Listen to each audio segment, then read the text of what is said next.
So really, y'all obviously got a big civil matter. I'm here, make sure he's safe, make sure y'all don't get into it. Yes, sir. Y'all, as grown men, got to figure this out. Okay? Yeah. Well, I just called about the dogs today, attacking me when all that. And this happened. But you know that there's a big civil thing with y'all's property, all that. Okay. Yes, but the dogs were on my front porch trying to attack me. That's all my complaint is here.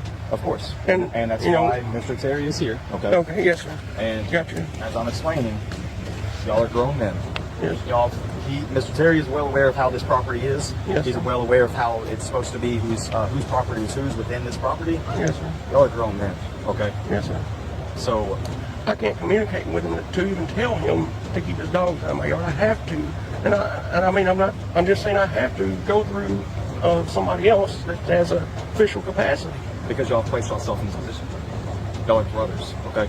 Yes. I couldn't imagine being in a situation where I couldn't talk to my sibling. Okay. Okay. Because I chose to argue all the time. Okay. Okay.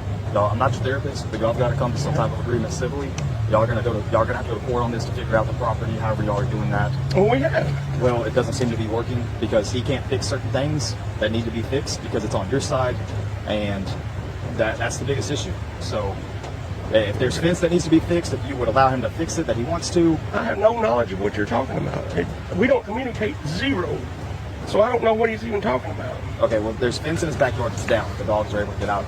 The dogs run in the front yard. They run all over the neighborhood. That's how the dogs are able to get out too, though. If they get in the Not backyard. when they're in the front yard. He's got the front door open. Well, then get video proof. I got video of them And that's- attacking me on my front I got porch. you. Of course, if you're recording this, that's fine. I'm recording as well. Yes, but so what do I do when I'm attacked the next time? Do I say, hey, Jeff, You have a right to defend yourself on your property. Okay. Yes. what does that entail? I It can't own a entails- gun. Are you a felon? Yes. Okay, So so do if I you have- chop them up with a knife? If you have an axe, if you have a big bat. stick, anything. I do have a bow and arrow, so I guess I can go out my door with my bow and arrow every day. You can't go out of your door intentionally to attack an animal. No, if if they're- you step out onto. I understand. I understand. I can't do anything to the animal. And I wouldn't. That's not what I said, sir.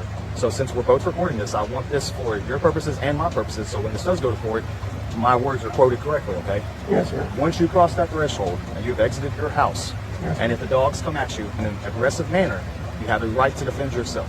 Okay. Yes, sir. I don't And- carry weapons. Okay, however you want to defend yourself as a grown man is how you want to Get bit. I defend myself how I'm trained. Well, when I get So it's bit, up to you. when I get bit, or my dog gets bit, then we just say, okay, Then we y'all argue too we much. keep bringing up hypothetical situations. That's all we're doing right now. Is bringing all we're playing is the what if thing. I know. Well, my thing is, I got a recording of dogs attacking me on my porch today. Attacking you. Sir?